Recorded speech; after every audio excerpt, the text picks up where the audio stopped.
Corona को लेकर कल रात पीएम मोदी ने मुख्यमंत्रियों के साथ बातचीत की और भरोसा दिलाया कि देश कोरोना से जीतेगा। पीएम मोदी ने पूरे देश में लॉकडाउन की बात से इंकार किया है। देश में कोरोना काफी तेजी से फैल रहा है, लेकिन लोग अब भी नियम का पालन नहीं कर रहे हैं। क्या है कोरोना की ताजा स्थिति, देखिए इस रिपोर्ट के अंदर। कोरोना पेशेंट लेके आए हो? कहाँ पे? चरक वाले के यहाँ साथ में आए हो कोरोना पेशेंट के, और मास्क खोल करके खड़े हो हैं? अरे नहीं तो कोरोना तुमको नहीं है तो लेकर के आ रहे हो कोरोना पेशेंट, मास्क खोल के खड़े हो।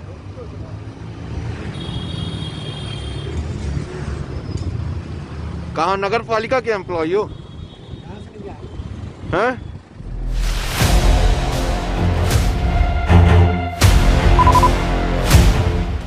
इसी वीडियो से कहानी आपको समझ में आ गई हो, नहीं आई तो हम बता देते हैं। ये मध्य प्रदेश के शहडोल की तस्वीरें हैं।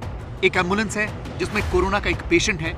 जो स्वास्थ्यकर्मी इस मरीज को लेकर जा रहे थे, उन्हें गन्ने के जूस पीने का मन हुआ।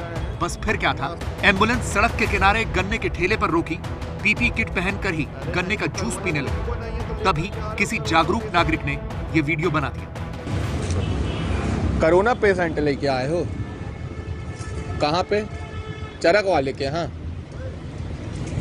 साथ में आए हो कोरोना पेशेंट के, और मास्क खोल करके खड़े हो हैं?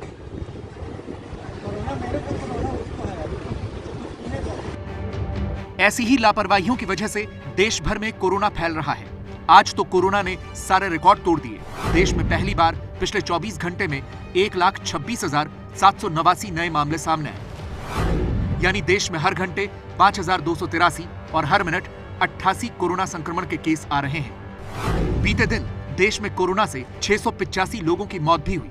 यानी कोरोना से अभी हर घंटे 28 लोगों की मौत हो रही है।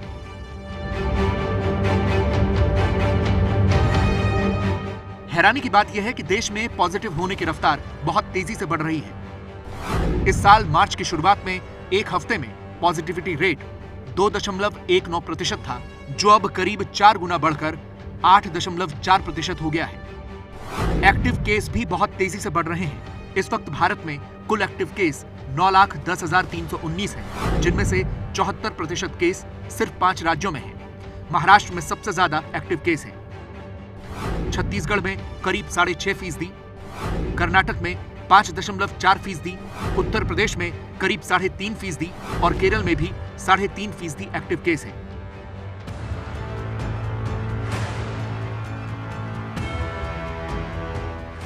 यह अपने आप में बहुत दुर्भाग्यपूर्ण है, लेकिन हकीकत यह है कि अब दिल्ली के शमशान घाटों में कोविड से होने वाली मौतों के लिए रिजर्वेशन कर दिया गया है।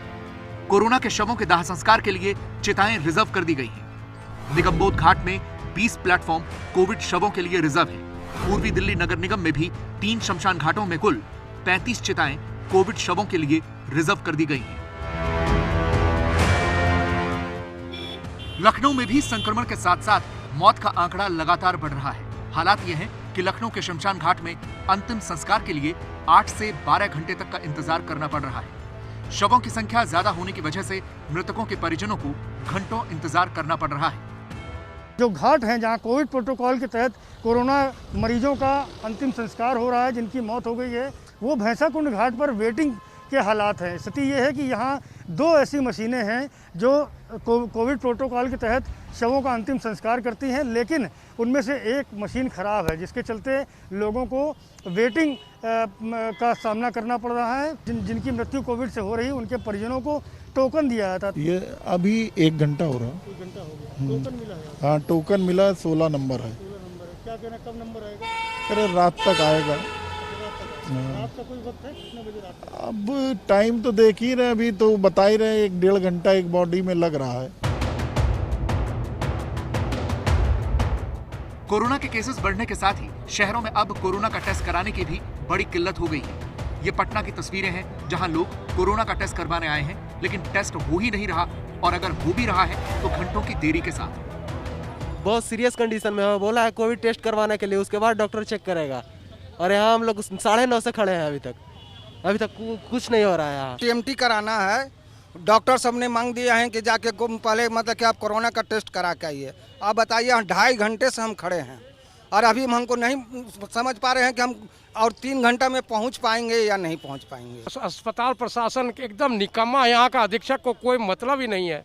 3 घंटा से भतीजा को कहा कि बुखार है, कहा कि चेकअप करा, उसके बदले में मैं यहाँ खड़ा हूँ। ससर नहीं रहा है, ये आगे नहीं बढ़ रहा है। क्यों? मैं कोविड निगेटिव हुआ कि नहीं उसका चेकअप के लिए आया हूँ, तो उसके लिए भी कोई अलग लाइन है। मान लीजिए अगर मैं अभी पॉजिटिव होऊंगा तो मैं इतने लोगों को इन्फेक्ट कर सकता हूँ। हमारे लिए अलग लाइन होनी चाहिए, नहीं होनी चाहिए? शगुन, इस रिपोर्ट को देख के दर्शकों को समझ में आ गया होगा कि उनको चेतने की जरूरत है। हालात बेकाबू होते जा रहे हैं। देश में रोज आने वाले आंकड़े डराते हैं। कोरोना से बचाव के लिए कोशिश भी हो रही है, लेकिन कई कोशिशें उन लापरवाही और स्वार्थों के नीचे दब जाते हैं जो कोरोना को फैला रहे हैं। तो क्या हिंदुस्तान में कोरोना का सबसे बड़ा साथी पाखंड है? जहां है वहीं खड़े रहिए। तो मेरी बात मानेंगे आप लोग? हम जानते हैं हम पिछले 1 साल से कोरोना के बीच जी रहे हैं।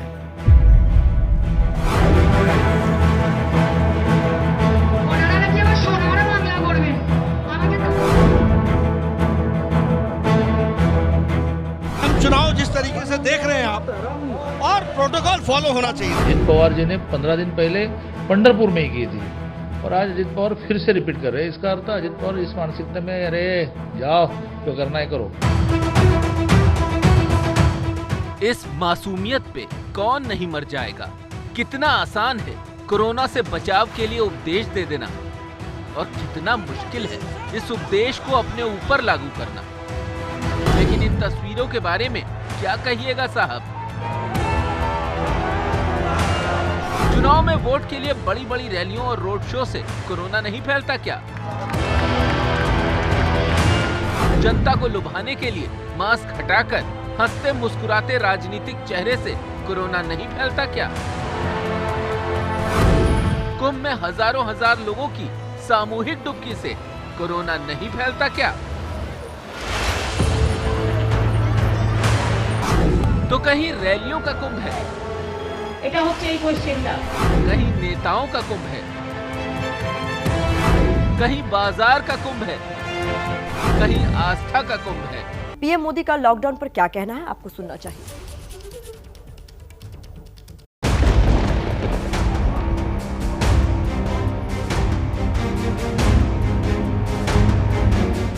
मुंबई दिल्ली की इन तस्वीरों में चेहरे में वही दहशत है जो साल भर पहले नजर आ रही थी। प्रवासियों की बड़ी आबादी ने लॉकडाउन के दौरान पलायन की पीड़ा झेली।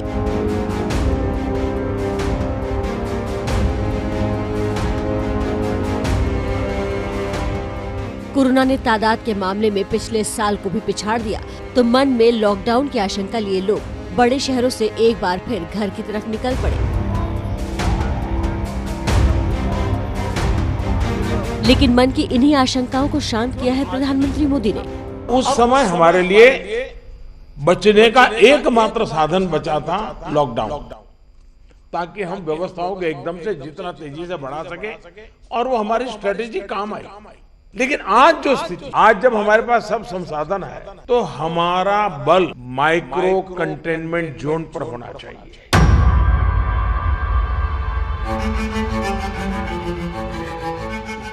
पीएम के इस ऐलान के बाद देश को भरोसा जरूर होगा कि लॉकडाउन नहीं लगेगा, लेकिन इसका ये कतई मतलब नहीं कि लोग लापरवाह हो जाए, क्योंकि केस लगातार बढ़ रहे हैं और इस जंग में जीत का फॉर्मूला जागरूकता ही है।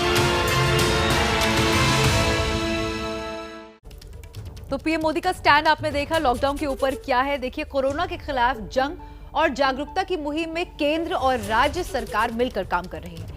इसी सिलसिले के अंदर गुरुवार शाम पीएम ने सभी मुख्यमंत्रियों के साथ बैठक की। कोरोना से बने ताजे हालात को लेकर बीती शाम पीएम मोदी ने मुख्यमंत्रियों के साथ बैठक की है। बैठक में पीएम मोदी ने मंथन के साथ साथ सभी राज्यों का मार्गदर्शन भी किया। अब हमारे पास व्यवस्था इतनी हो चुकी है, माइक्रो कंटेनमेंट जोन, उसी पर बल दीजिए, आपको अच्छे परिणाम मिलेंगे। क्या हम 11 अप्रैल से 14 अप्रैल पूरे अपने राज्य में टीका उत्सव मना सकते हैं? पीएम मोदी ने भी माना कि कोरोना की स्थिति पिछले साल से भी खराब हो चुकी है। हालांकि इससे घबराने की नहीं, बल्कि टेस्टिंग बढ़ाने की जरूरत है। पिछले 24 घंटे में देश में 1,26,789 नए मामले सामने आए हैं। कोरोना अपनी रफ्तार से बढ़ रहा है, लेकिन इस संकट की घड़ी में नियमों के पालन से ही हम कोरोना की धार कुंद कर सकते हैं। देखिए, कोरोना की वैक्सीन वायरस के अटैक से तो आपको बचा सकती है, उसे रोक सकती है, लेकिन सियासत के अटैक से कैसे रोकेंगे? हम ऐसा क्यों कह रहे हैं, रिपोर्ट देखिए, आप जान जाएंगे। दिल्ली में अगर 75% भी हुआ है और केंद्र सरकार के अस्पतालों में 30% हुआ है, तो इसकी ये दिस इज नॉट इशू ये है ही नहीं। इशू ये है कि हमें जल्द से जल्द ज़्यादा से ज़्यादा लोगों को वैक्सीनेट कैसे करें। मुझे लगता है जहाँ ज़्यादा ज़रूरी है और जो डिमांड ड्रिवन सप्लाई होना चाहिए, वो डिमांड ड्रिवन सप्लाई करने की ज़रूरत है। मैंने उनको कहा आप वैक्सीन भेजो, हम 7 लाख वैक्सीन हर रोज लगाने को तैयार है। तो ये उम्र जो 45 साल रखी है आपने, इसको फ्री कर दो, जो लगाना चाहे टीका लगाओ। कोरोना वैक्सीन को लेकर केंद्र परवार के दौर में महाराष्ट्र के मंत्री नवाब मलिक सिर्फ कूदे ही नहीं, बल्कि 2 कदम आगे भी बढ़ गए। अब पूरा नियंत्रण केंद्र के पास है और केंद्र अगर हमें नहीं सप्लाई करेगी तो निश्चित रूप से पूरे महाराष्ट्र में अफरा तफरी का माहौल बनेगा। शायद यही अफरा तफरी पैदा करने का काम केंद्र की सरकार कर रही है। हालांकि केंद्र इन आरोपों को नकार रहा है। खुद पीएम ने भी बैठक में इसका जिक्र किया। जो हमारे पास अवेलेबल है उसके हमें प्रायोरिटाइज करना पड़ेगा। किसी एक राज्य में सारा माल रख करके हमें परिणाम मिल जाएगा, ये सोच ठीक नहीं है। हमें पूरे देश को ख्याल करके ही उसको मैनेजमेंट करना पड़ेगा। सियासत का चश्मा हटाकर देखें तो इतनी बात समझ में आती है कि कोरोना संकट काल चल रहा है और जनता की भलाई के लिए सब एक साथ रहें तो ही अच्छा है। अगली खबर का रुख करते हैं। चुनावी रैलियों में जुट रही भारी भीड़ और कोरोना नियमों की अनदेखी पर दिल्ली हाईकोर्ट ने गृह मंत्रालय और चुनाव आयोग को नोटिस भेजकर उनसे जवाब मांगा है।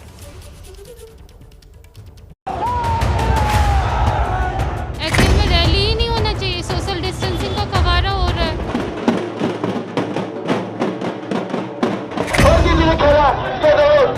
चुनाव रैलियों में तो आप सोशल डिस्टेंसिंग का पालन नहीं कर पा रहे हैं और यहाँ पे आप बोल रहे हैं कि सोशल डिस्टेंसिंग का पालन करिए। लॉकडाउन लग रहा है, नाइट कर्फ्यू लग रहा है, लेकिन समझ नहीं आ रहा जहाँ चुनाव हो रहे हैं वहाँ पर तो पता नहीं कोरोना होता ही नहीं है। आम लोगों का ये दर्द बेवजह नहीं है, क्योंकि उन्हें कोरोना के नाम पर दोहरा रवैया साफ दिख रहा है। कोरोना गाइडलाइंस पर हो रहे इस भेदभाव पर दिल्ली हाईकोर्ट ने केंद्रीय गृह मंत्रालय और चुनाव आयोग से जवाब तलब कर लिया। दिल्ली हाईकोर्ट में दायर याचिका में कहा गया है कि केंद्र सरकार की कोरोना एसओपी का रैलियों में पालन नहीं हो रहा है। अर्जी में चुनाव आयोग को ये निर्देश देने की मांग की गई है कि वो एसओपी का सख्ती से पालन करवाएं। इसके लिए राजनीतिक दलों और चुनाव ड्यूटी में लगे अधिकारियों को निर्देश देने की भी मांग की गई है। आईसीएमआर में महामारी और संक्रामक रोग विभाग के प्रमुख डॉक्टर समीरन पांडा ने भी एबीपी न्यूज पर यही मुद्दा उठाया, जबकि नेता प्रोटोकॉल के पूरे पालन का दावा कर रहे हैं।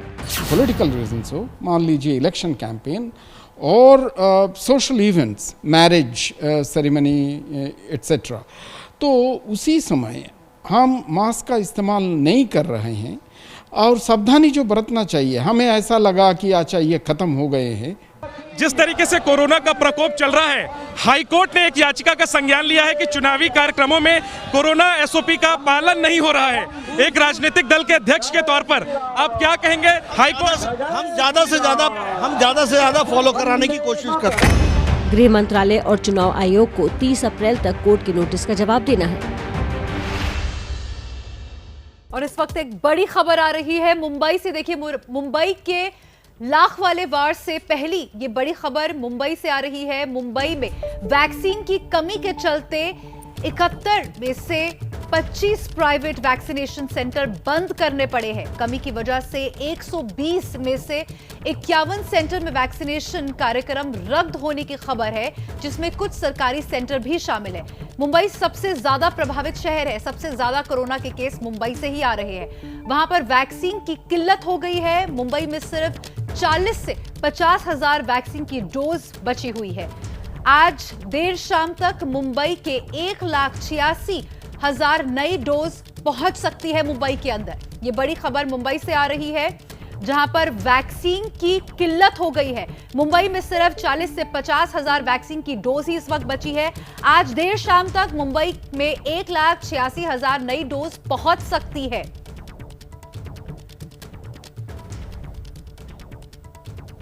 तो बड़ी खबर मुंबई से दे रहे हैं। 120 में से 51 सेंटर शगुन बंद करने पड़ गए हैं क्योंकि वहां पर वैक्सीनेशन ही नहीं है। ये बड़ा सवाल लगातार उठा रही है महाराष्ट्र सरकार, जो केंद्र से लगातार कह रही है कि हमें वैक्सीन दीजिए, लेकिन केंद्र सरकार का कहना है जो वैक्सीन दी गई उसे बर्बाद किया गया। ऐसे में जरूरत के हिसाब से वैक्सीन दी जा रही है, चाहत के हिसाब से नहीं, लेकिन इसका नुकसान सीधे सीधे उस जनता को भुगतना पड़ेगा जो कि वैद्य है, जो कैटेगरी में है, जो योग्य है वैक्सीन लगवाने की, क्योंकि यहां पर बताया जा रहा है केवल 40 से 50 हजार डोज बची है। हालांकि एक राहत की खबर है कि आज शाम तक 1 लाख से कुछ ज्यादा डोज पहुंच जाएगी मुंबई। तो ये बड़ी खबर हमने आपको बताई। देश में कोरोना रोज संक्रमण के नए रिकॉर्ड बना रहा है। एक हफ्ते के भीतर 3 दिन कोरोना केस 1 लाख के पार हुए हैं और आशंका यह है कि आज चौथी बार भी कोरोना 1 लाख के पार न हो जाए।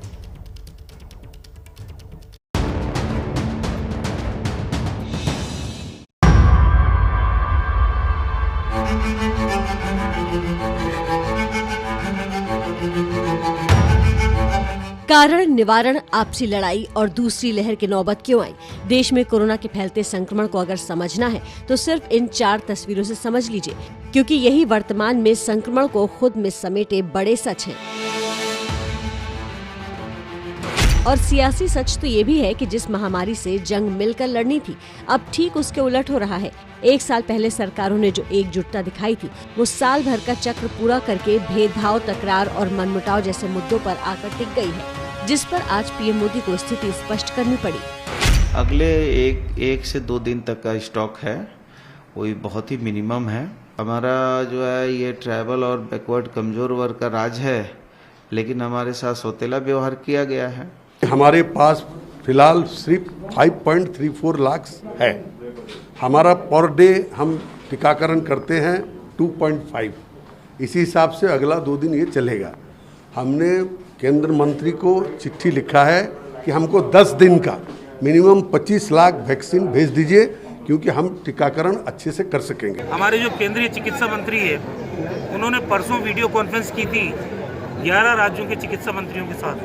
मैंने उनको कहा आप वैक्सीन भेजो, हम 7 लाख वैक्सीन हर रोज लगाने को तैयार है। वैक्सीन का बहुत कम सप्लाई आ रहा है और इसीलिए कोई हालत में अभी हमारे को ये देखना है कि सिर्फ 9 लाख डोसेस आज के दिन में उपलब्ध है। तो 9 लाख अगर हम 6 लाख के या 5 लाख के हिसाब से जाता है तो 1.5 दिन में ये खत्म हो जाएगा। आपको मालूम है कि भी इतनी वैक्सीन बन पाती है। अभी ऐसा तो नहीं है कि इतने बड़े बड़े फैक्ट्रियां कोई रातों रात लग जाती है। जो हमारे पास अवेलेबल है उसके हमें प्रायोरिटाइज करना पड़ेगा। किसी एक राज्य में सारा माल रख करके हमें परिणाम मिल जाएगा, ये सोच ठीक नहीं है। हमें पूरे देश को ख्याल करके ही उसको मैनेजमेंट करना पड़ेगा। देश में दवा को लेकर चल रही इस खींचतान के बीच बलि आम नागरिक की चढ़ रही है और संक्रमण सारे रिकॉर्ड तोड़ता जा रहा है। हालात कितने बदतर हैं उसे ऐसे समझिए कि इस हफ्ते तीसरी बार और लगातार दूसरे दिन देश में 1 लाख से ज्यादा लोग कोरोना संक्रमित मिले हैं। गुरुवार को संक्रमण का आंकड़ा 1,26,789 पहुंच गया। मतलब हर घंटे देश में 5,283 लोग संक्रमण की चपेट में आए। इस हिसाब से हर मिनट संक्रमण का आंकड़ा होता है 88। और तस्वीर इसलिए भी डरावनी है क्योंकि बुधवार को कोरोना से 630 लोगों की मौत हुई थी और गुरुवार को ये आंकड़ा 685 पहुंच गया है। मतलब हर घंटे देश में 28 लोग कोरोना से दम तोड़ रहे हैं। इन्हीं आंकड़ों ने भारत को फिर से सबसे ज्यादा संक्रमित देशों की सूची में ऊपर पहुंचा दिया है। हालांकि सरकार कह रही है कि आंकड़ों से डरना नहीं, लड़ना है, क्योंकि अब हमारे पास स्वास्थ्य सुविधाओं का अभाव नहीं बल्कि अनुभव है। हालांकि लग रहा है कि देश लॉकडाउन के कड़वे अनुभव की तरफ फिर लौट रहा है। देश के 12 राज्य ऐसे हैं जिनकी संक्रमण में 80% से ज्यादा भागीदारी है और बेकाबू होते हालात पर कुछ सूझ नहीं रहा तो सीमित प्रतिबंध लगाए जा रहे हैं, जिसे पीएम मोदी ने नाम दिया है कोरोना कर्फ्यू। दिल्ली में 30 अप्रैल तक रात 10 बजे से सुबह 5 बजे तक कोरोना कर्फ्यू लगा दिया गया है। तो यूपी के 8 जिलों में भी कर्फ्यू गुरुवार रात से शुरू हो चुका है। किसी जिले में 2 हफ्ते के लिए तो किसी में महीने भर के लिए। राजस्थान में सभी शहरी जिलों में अगले आदेश तक कोरोना कर्फ्यू लगा रहेगा। महाराष्ट्र सरकार ने भी पूरे राज्य में 8 बजे से सुबह 7 बजे तक कोरोना कर्फ्यू लगाया है। वीकेंड पर लॉकडाउन भी रहेगा। कर्नाटक के 8 जिलों में कल से 20 अप्रैल तक कोरोना कर्फ्यू रहेगा। गुजरात के 8 महानगरों समेत 20 शहरों में 30 अप्रैल तक रात में कोरोना कर्फ्यू है।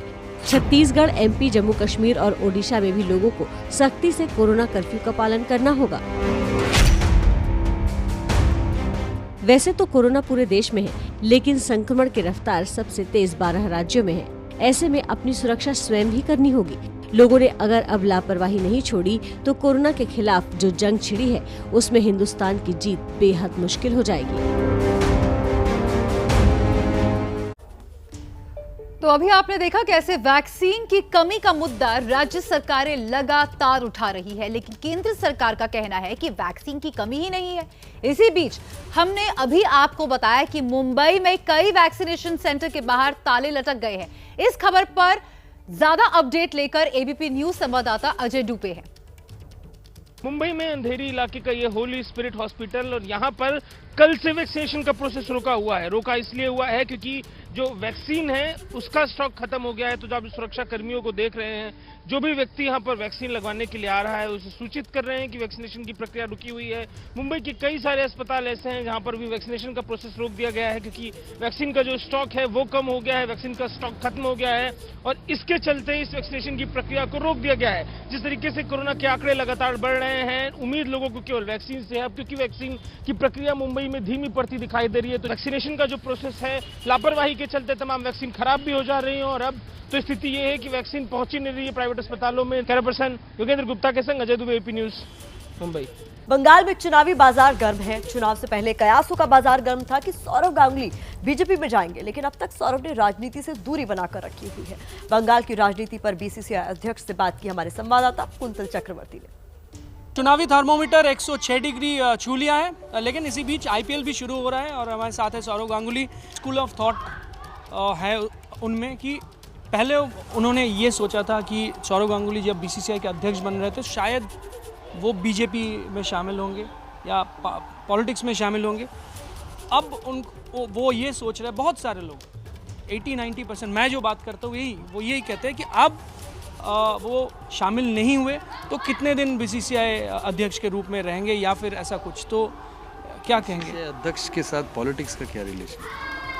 कोई रिलेशन ही नहीं। आपने पहले भी कहा था कि कोई बार्गेनिंग नहीं हुआ है, कुछ भी नहीं हुआ, अभी ऐसे ही कह रहे हैं। कुछ रिलेशन नहीं बीसीसीआई के साथ पॉलिटिक्स का। वो अलग क्रिकेट का दुनिया है, ये पॉलिटिक्स का दुनिया है और टेन्योर है 3 साल, कोर्ट में मैटर है तो पता नहीं। कैमरा माइक्रोफोन में आपका आवाज़, आपकी जो आवाज़ है वो आ रहा है और देखिए ना जो एम्बियंस माइक्रोफोन में शायद पीछे दीदी रैली में संबोधित कर रही है लोगों को, वो आवाज़ भी थोड़ा बहुत कैप्चर हो रहा है। तो क्या आप भी कहीं ना कहीं पॉलिटिक्स में इन्वॉल्व ना होकर भी टीवी में पॉलिटिक्स की खबर जो है वो देख रहे हैं या फिर कहीं ना कहीं इन्वॉल्व है? हर सिटीजन फॉलो करता है, मैं भी करता हूँ। जब टाइम मिलता है देखता हूँ कि इलेक्शंस कैसे जा रहा है, बट जब तक रिजल्ट नहीं निकलता किसी को कुछ पता नहीं क्या होने वाला है, इतना ही। और नमस्ते भारत में इस वक्त एक बड़ी खबर आ रही है। देखिए, जम्मू कश्मीर के पुलवामा से ये खबर आ रही है कि त्राल इलाके में एक आतंकी मार गिराया गया है। यहाँ पर 2 से 3 आतंकियों के छिपे होने की खबर भी है।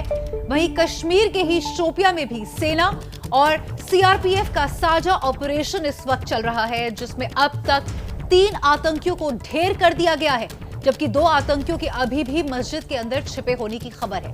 इस साझा ऑपरेशन में एक अफसर समेत 4 जवानों के घायल होने की भी खबर है। तो इस वक्त की एक बड़ी खबर पुलवामा से आ रही है, जम्मू कश्मीर के पुलवामा से, जहां पर त्राल इलाके में एक आतंकी के मार गिरे होने की खबर है।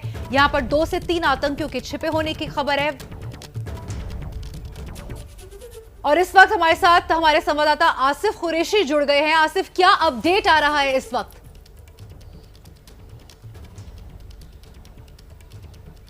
शगुन, देखिए पुलवामा के त्राल में जो है मुठभेड़ इस समय जारी है और नवबुग इलाके में जो मुठभेड़ आज सुबह तड़के तलाशी अभियान के दौरान मिलिटेंट्स के घेरे जाने के बाद शुरू हुई थी।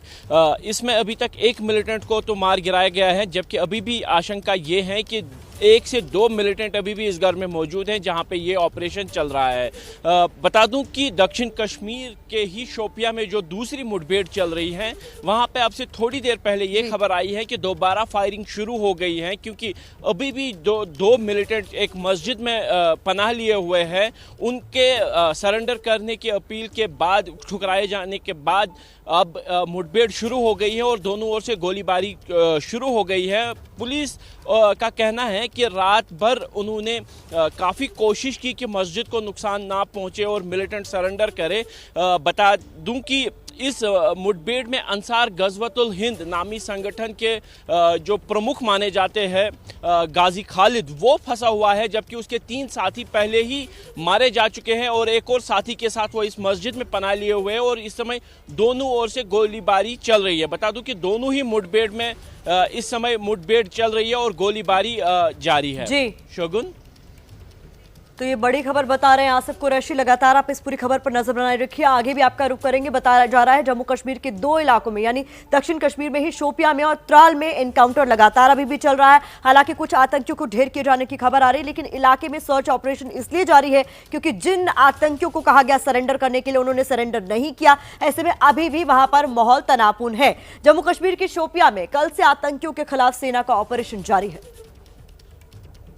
इस्तीफा देने के बावजूद महाराष्ट्र के पूर्व गृह मंत्री अनिल देशमुख की मुश्किलें कम होती नजर नहीं आ रही। कल उनको झटका देने वाली 2 खबरें सामने आई।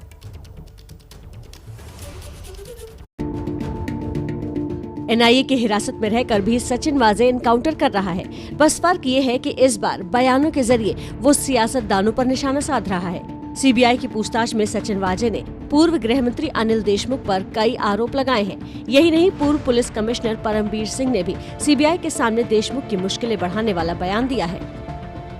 महाराष्ट्र वसूली केस में सीबीआई ने कल 4 लोगों के बयान दर्ज किए। परमबीर सिंह, सचिन वाजे के अलावा शिकायतकर्ता जयश्री और मुंबई पुलिस के एसीपी संजय पाटिल से भी पूछताछ की गई। सीबीआई सूत्रों के मुताबिक क्योंकि सीबीआई को इस मामले में 15 दिन के भीतर अपनी आरंभिक जाँच पूरी करनी है, लिहाजा दिल्ली से 12 अधिकारियों कर्मचारियों की विशेष टीम मुंबई पहुंची है। सीबीआई जांच में जद में आए अनिल देशमुख को कल सुप्रीम कोर्ट से भी झटका लगा। वसूली मामले की सीबीआई जांच के खिलाफ वो सुप्रीम कोर्ट गए थे, लेकिन सुप्रीम कोर्ट ने हाई कोर्ट के आदेश में दखल देने से इनकार कर दिया। न पाबंदी हो न कोई हद हो तो बस खुद बनाई सरहद हो। ये मुहिम है परतों में छिपे हर सच की तलाश की, सियासत पर रखी पैनी नजर और आंख की, खबरों की दुनिया में एक जिम्मेदार आवाज की, जुर्म और जुल्म के खिलाफ हर बेबस के लिए इंसाफ की। जब कोई हद नहीं इंसानियत के लिए जज्बात की, जब कोई हद नहीं खुशियों और ख्वाब की, तब कोई हद क्यों हो नए नजरिए और बदलाव की। तोड़ के हदों के ताले नए सपनों को पाले, बांधे सबको एक धागे, आपको रखे आगे। ABP news.